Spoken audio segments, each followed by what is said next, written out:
بسم اللہ والصلاۃ والسلام علی رسول اللہ۔ آپ علیہ الصلاۃ والسلام نے فرمایا، بغیر علم کے فتویٰ دینا۔ جس شخص کو بغیر علم کے فتویٰ دیا گیا تو اس کا گناہ فتویٰ دینے والے پر ہے۔ عورت کا طلاق مانگنا۔ جو عورت بھی اپنے شوہر سے بغیر کسی وجہ کے طلاق کا سوال کرتی ہے تو اس پر جنت کی خوشبو حرام ہے۔ جانوروں کی گردن میں گھنٹی لٹکانا۔ فرشتے کسی ایسی جماعت کے ساتھ نہیں رہتے جن کے ساتھ کتا ہو یا گھنٹی ہو، نیز فرمایا گھنٹی شیطان کا باجا ہے۔ لاپرواہی سے جمعہ ترک کرنا۔ جس شخص نے لاپرواہی سے بغیر عذر کے 3 جمعے چھوڑ دیے تو اللہ تعالیٰ اس کے دل پر مہر لگا دیتا ہے۔ زمین غصب کرنا۔ جس نے ایک بالش زمین بطور ظلم ہتھیا لی تو قیامت کے دن اللہ تعالیٰ اسے 7 طبق زمین کا طوق پہنائے گا۔ ایسا کلام جو اللہ کی ناراضگی کا باعث بنے۔ بس اوقات بندہ اللہ کی ناراضگی کا کوئی کلمہ کہتا ہے اور اسے کوئی اہمیت نہیں دیتا، حالانکہ اس کے بدلے جہنم میں 70 سال تک گرتا جائے گا۔ ذکر الہی کے علاوہ زیادہ باتیں کرنا۔ ذکر الہی کے علاوہ کسی اور بارے میں زیادہ کلام نہ کیا کرو، کیونکہ ذکر الہی کے علاوہ زیادہ کلام کرنا دل کی سختی کا سبب ہے۔ بال جوڑنے اور جڑوانے والی عورت۔ اللہ تعالیٰ نے لعنت کی ہے بال جوڑنے والی اور بال جڑوانے والی پر، اور گودنے والی اور گدوانے والی پر۔ مسلمانوں کی باہمی جدائی۔ کسی مومن کے لیے جائز نہیں ہے کہ اسے اپنے بھائی سے 3 دن سے زیادہ جدائی رکھے۔ نیز فرمایا جو اپنے بھائی سے سال بھر قطع تعلق رکھے تو یہ اس کا خون کرنے کے برابر ہے۔ جن سے مخالف کی مشابہت۔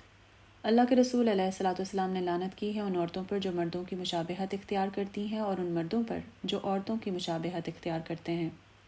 ہبہ کر کر واپس لینا۔ بخشش یعنی ہبہ دے کر واپس لینے والا اس کتے کی طرح ہے جو کیا کرتا ہے اور پھر اسے چاٹتا ہے۔ نیز فرمایا کسی شخص کے لیے جائز نہیں ہے کہ کسی شخص کو بطور ہبہ دینے کے بعد اسے واپس لے لے۔ دنیا حاصل کرنے کے لیے علم سیکھنا۔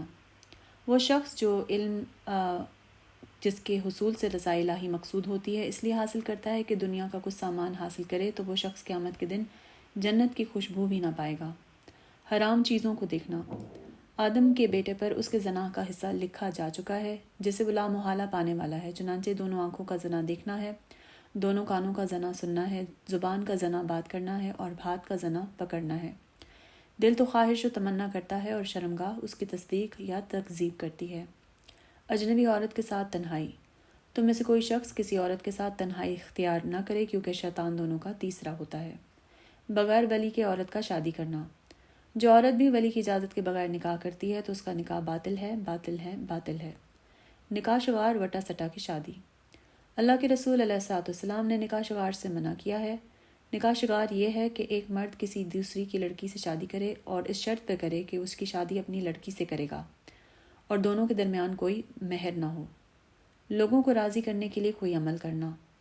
اللہ تعالیٰ فرماتا ہے میں شریکوں میں سے سب سے زیادہ شرکت سے بے نیاز ہوں، چنانچہ جس شخص نے کوئی ایسا عمل کیا جس میں میرے ساتھ کسی کو شریک کیا تو میں اسے اور اس کے شرک کو چھوڑ دوں گا۔ بغیر محرم کے عورت کا سفر۔